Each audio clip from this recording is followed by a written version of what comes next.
Do you remember when clap on, clap off was the extent of most people's home automation?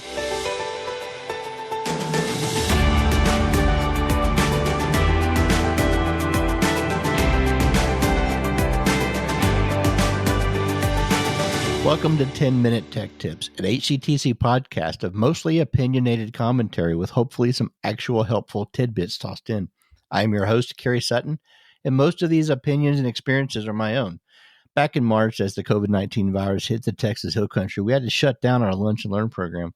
We started podcasting as a way to still connect with as many people as possible. At the end of the podcast, I will give you an email address where you can ask questions or send ideas for future shows. I encourage you to reach out to us if you would like. Okay, so today we're talking about the clapper.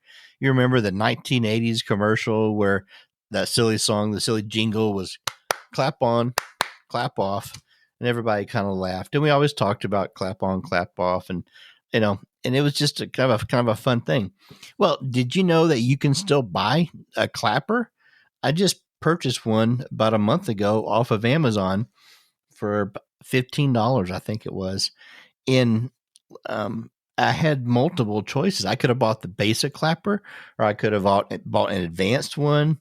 And there's even one with a remote, and I don't know if you hit the remote and it claps for you, or does it just work like a regular remote? I don't know. But regardless, you can buy a clapper today. Now, why is this important? Well, when this came out 40 years ago, there were a lot of brand new technologies being used for home automation. Now, most of this automation was limited to the I try not to say geeks, but it was limited to the geeks, if you will, or the super high intellects, the engineers, guys that wrote code, that understood code, computers, switches, things like that.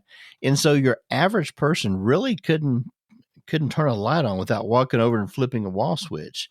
So the clapper gave kind of your everyday person the ability to do something that was, for all practical purposes, quite remarkable. Well, the novelty of that is of course worn off now that we can go to our cell phone and we can make lights dance and sing, and we can make all kinds of things happen with an app on our phone. However, not everybody is just really into that. And so if you're not, the clapper really can still sit into your arsenal of home automation. Let me paint the picture for you. It's 2:00 in the morning. Dog needs to go outside, and you don't want to find your smartphone and try to find the switch, trying the app to turn your lights on. A simple clap on will turn a lamp on in the house, or some LED lighting or pathway lighting or something like that, so you can see your way around the house. Now, of course, there's lots of other applications for it as well too, but I'm notorious for stepping on a dog's squishy toy in the middle of the night, or a Lego that the kids left out. And so I like the lights on if I have to be walking around the house in the evenings, and I'm sure some of you are the same way. Well, sometimes the simplest solution is the best solution. And so something like this clapper, it works just fine, and it's something that we can all use. Now, I realize you could reach up and turn a switch on a lamp like people have been doing since the invention of the light bulb.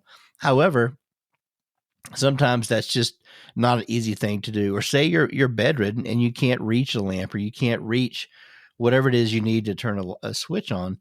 You can, simply by making the clap, and your lights will come on. I keep using lights. You can use this for any regular 110 appliance, but lights are usually what people use them for. Maybe Christmas tree, instead of having to reach behind it and plug the lights in, you can use it for a Christmas tree or something simple like that. You're not going to plug a coffee maker or a microwave oven or something like that into it. There's just too much power. But something simple like a light bulb, a lamp, an LED strip, something of that nature would be perfect for this application. So anyway, nothing too extravagant or too exciting, but I just wanted to let you know, if you need something like this, you probably can pick this up at a CVS or a Walgreens. Or like I said, I buy almost everything through Amazon. So you can go to Amazon and have it at your house in 2 or 3 days. And so you can do that all day long.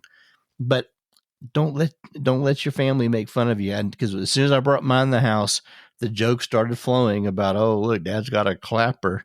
Dad's already getting, he's senile or old or whatever the jokes may be, because I've got a clapper. And agreed, these have been around for a long time, but it's just a fun item. It can be a very practical item. And between you and me, this still counts as home automation. So don't think you have to have a $1,000 fancy computer or a brand new cell phone, smartphone rather, to manage the lights in your house. You can have a $20 device, and that's just fine with us. So anyway, hope you enjoyed this. If you do, drop us a note. Let us know that you like it, or if you have suggestions. We would. Lunch and Learn has always been based upon suggestions that people had for us, and so the podcast could be the same way. My email is podcast@hctc.net, and that comes directly to me. And then, I'll be happy to read what you have to say. So anyway, some stuff from our lawyers before we end this. So keep in mind, this podcast should not be copied, distributed, published, or reproduced either in whole or in part without the express written consent of HCTC. Any inquiries relating to the podcast should be directed to the Manager of Community Relations, that's me, at podcast@hctc.net. Thank you again for joining us today, and we look forward to talking to you again.